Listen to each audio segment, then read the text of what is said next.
So here I am with another little chat from my room up in the woods on the side of Mount Tam. This one is entitled the big word intercorporeity. Intercorporeity as contrasted to intersubjectivity. So here we go. This is sort of about the background of both my own life and life's work, as well as an unnoticed background of a lot of the world.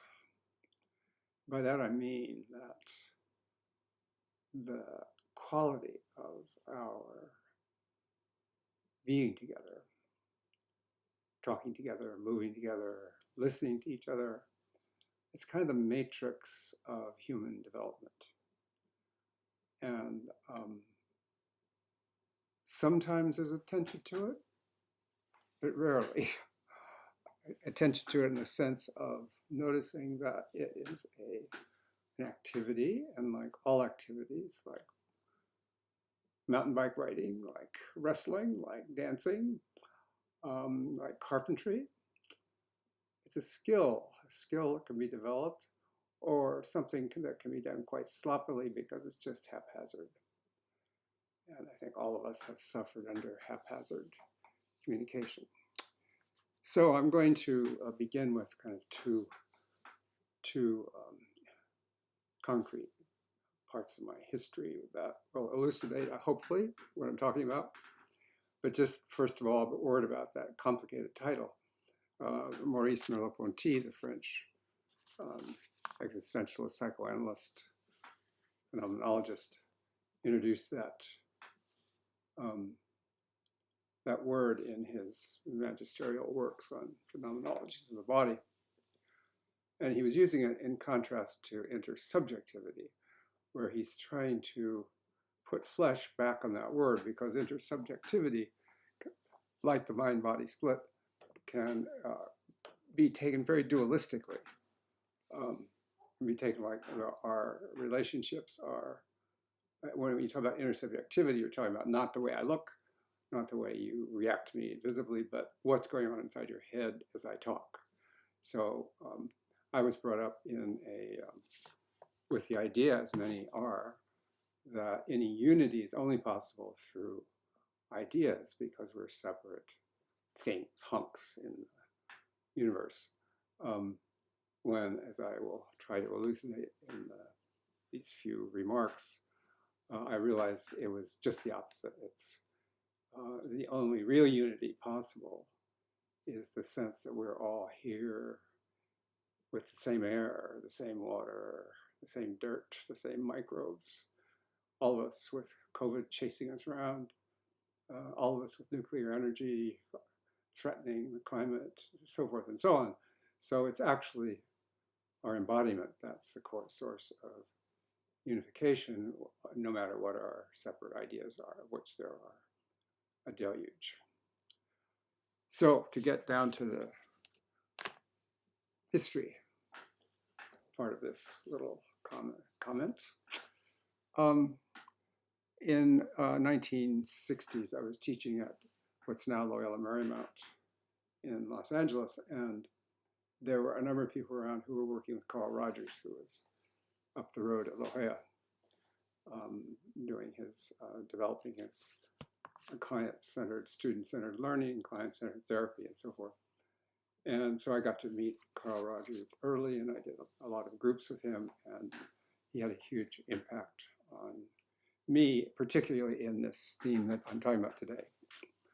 So Carl, as some of you may know, I know that at least Anne knows Carl, and other people do, one of the founders of psychotherapy, actually. There was no real field of psychotherapy, clinical psychotherapy, until with psychoanalysis, behavioral modification, but not psychotherapy as we know it today, until Carl Rogers and a few others came on the stage kind of when I was in my early years of teaching.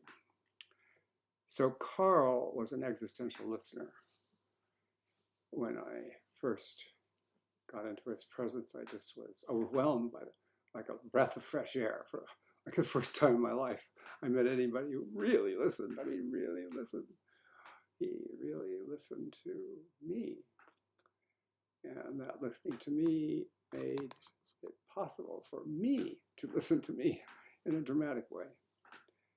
And there wasn't much to it. Carl was extremely plain. He didn't say much at all. I was once with him in a 72-hour marathon. We were up all night and all that. We went straight for 72 hours.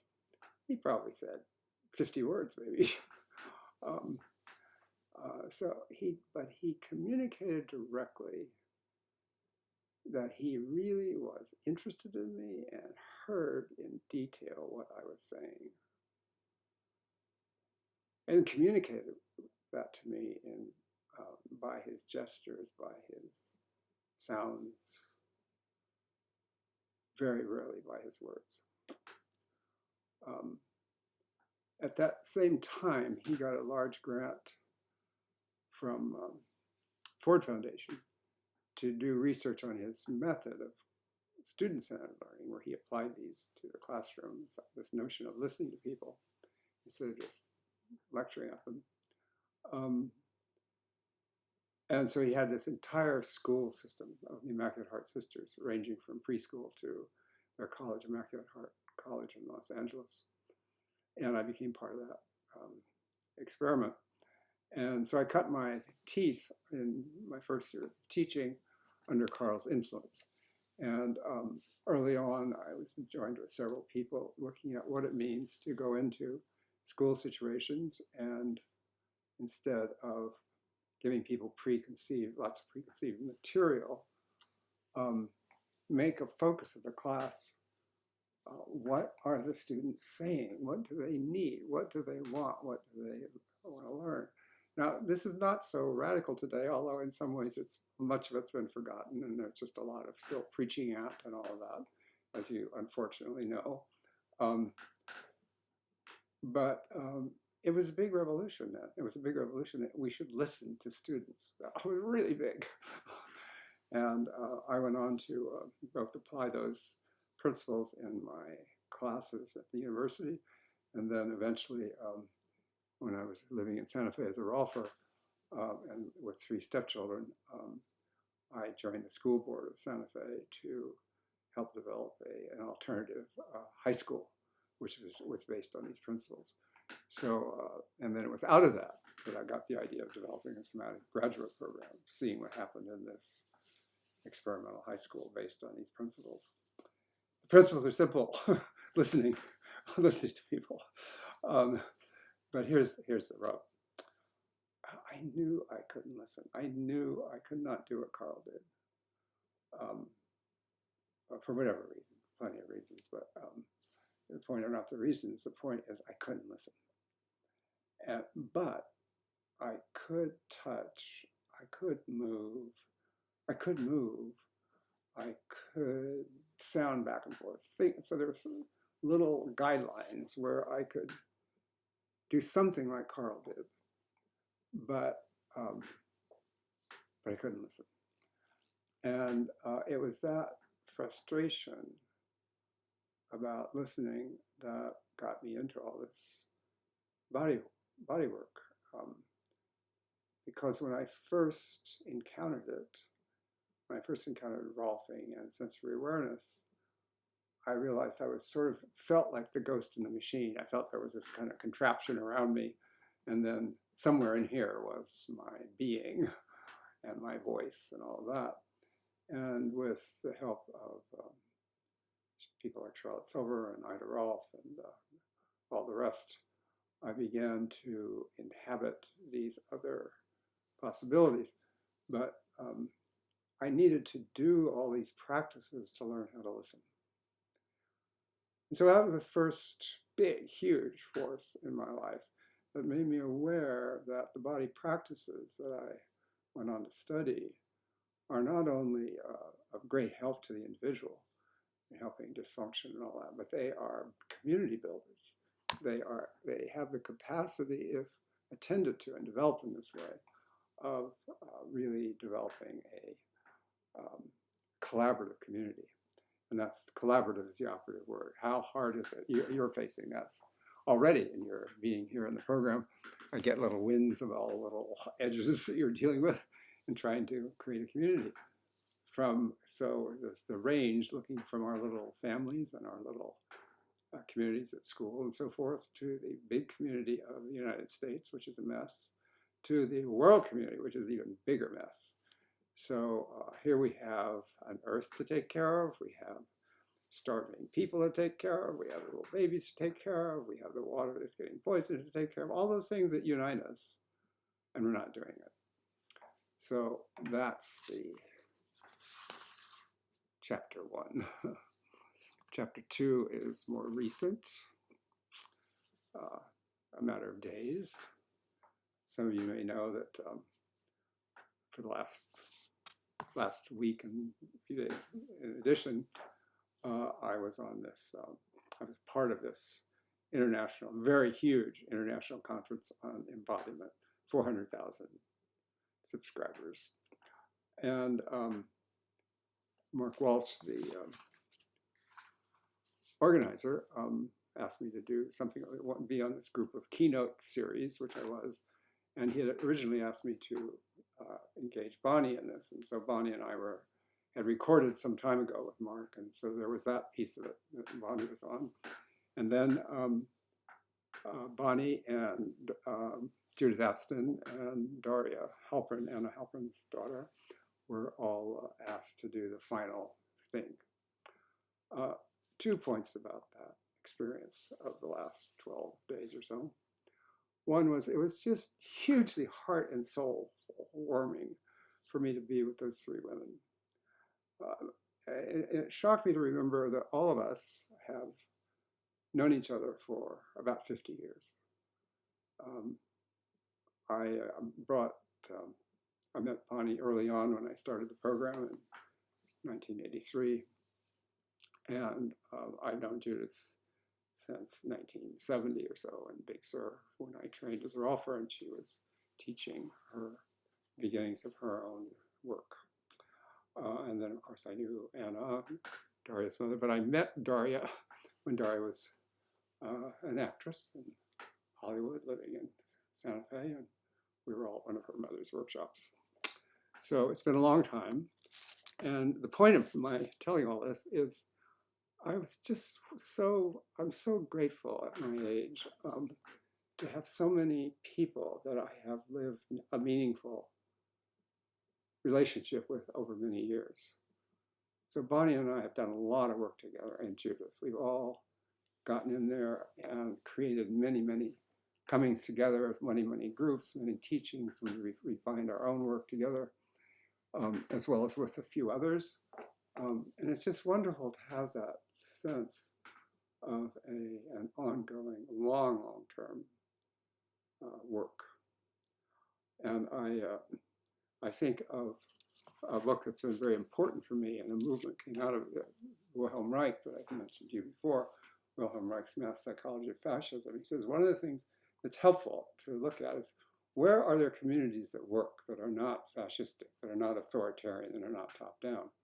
He says one of the places you find it is in healing works, where people are together working with serious dysfunctional programs among people suffering, and they gather together to get onto that work, rather than to argue about whether they're Christians or Jews or Hindus or whatever.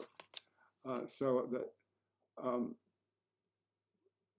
I now feel so blessed that I've been in 2 or 3 such communities where the focus has been not on what we believe, but on what we can contribute to the suffering of the world.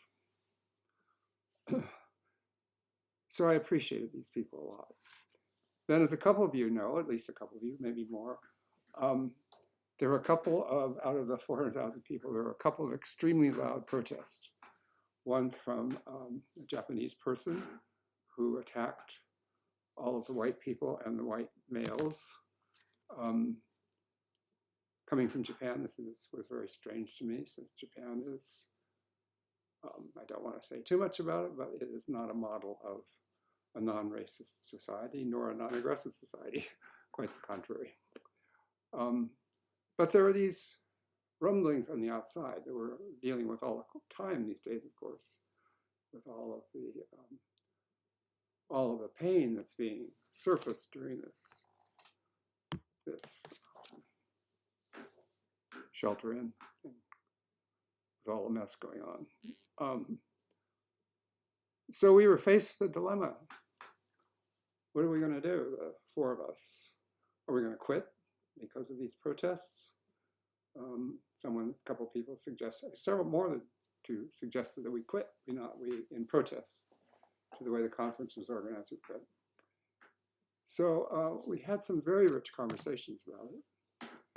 And what came of it, we felt we had a duty to speak up for the transpersonal aspects of body practices. Transpersonal in the sense of those effects of body practice that lead to qualities like compassion, tolerance for difference, learning how to regulate anger and resentment, and learn how to discern where it belongs. All of those qualities of embodiment practices that are not just making me a better person and healthier and less pain, but it helped me to work with you. It helped me to, when you say something strange to me, that I, instead of leaping on it or contradicting it, I learned to say, that's interesting. And when you are hinting at pain that's very hard for you to express, how can I really stay there for a while and let you feel like it's okay to talk about this? So all those kinds of qualities that have to do with more the opening of the heart, opening of my eyes and my ears, instead of opening my mouth. So we decided that we needed to publicly take a stand for those things. Bonnie, as you know, some of you know at least, that one of her methodological principles is getting on the journey of learning to embody every cell of the body. So she spent her whole lifetime spending a lot of time in the heart, a lot of time in the lungs, a lot of time in the cerebrospinous fluid, where she finds the mind of that particular region of embodiment. She said to me at the end of our planning game, she said, I can embody every cell of my body, and I don't have compassion. Something has to be done to allow us to notice how compassion develops as we work with these processes. So we decided to go on stage Sunday morning to end the conference. It was such a wonderful event for me because it was one of those rare conversations that was both deep and thoughtful and deeply intimate. Having a deeply intimate conversation on the internet with 400,000 people, with us all in way different places in the planet, that's kind of amazing. And I feel deeply grateful that I've had that blessing of those wonderful people. So I tell that particular story to give you a contemporary example of how, when we've worked with these aspects of embodiment practice, as the four of us have all these many years, Anna Halpern has been great at that, and Daria has been a long time developer of the Tamalpa Institute that is so good about developing community, and Bonnie Cohen's community, and Judith Aston's community, our community here. So it's not accidental.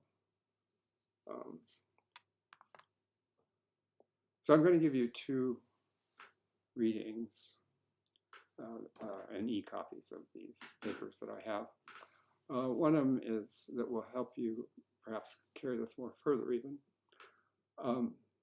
One is by Eugene Genlin. Eugene Genlin, who was another great person. He worked with Carl Rogers for years. He and Carl developed all this work together. He was hit by a car in lower Manhattan when he was 90 years old and had a hard time the last few years, and he died, I don't know, maybe 5 years ago or something. He wrote a lot of papers, wonderful papers, and one of them is called The Primacy of the Body, Not Sensation. And in that paper, he lays out that if you look at our experience, it's not that my sensing is the sense of everything, it's that my body is this huge generator of information, taking all this interaction. So he says what the body is this interaction. It is not in interaction with the environment, it is interaction in the environment. So the way he puts that, the body is not in interaction with the environment, it is interaction in the environment. It switches any hint of dualism to making it really clear that we are in an alive, ever-changing, intense network with each other and with the world about us. The light, the heat, all of that. It's all of that. So it's a network. It's a web version of identity. And Hanlon, in these papers, and we're going to work a lot with this in the next several weeks, and we're going to work about final papers, is always working that network of letting language come out of that rather than about it, stepping out, trying to step out of it. The second paper is by Elizabeth Benke, another one of our old community, called In Solidarity with the Community of the Shaken. It's a paper she gave at a conference on the residues of the terror in Europe. And it's a paper about intercorporeity, about how we develop a sense of feeling and connection with the suffering of the world in a way that we can both stand it, so it's so intense, and that we can create out of that feeling for others. So those are kind of my thoughts on this really important theme as we put everything together. And we'll talk about it on Thursday morning.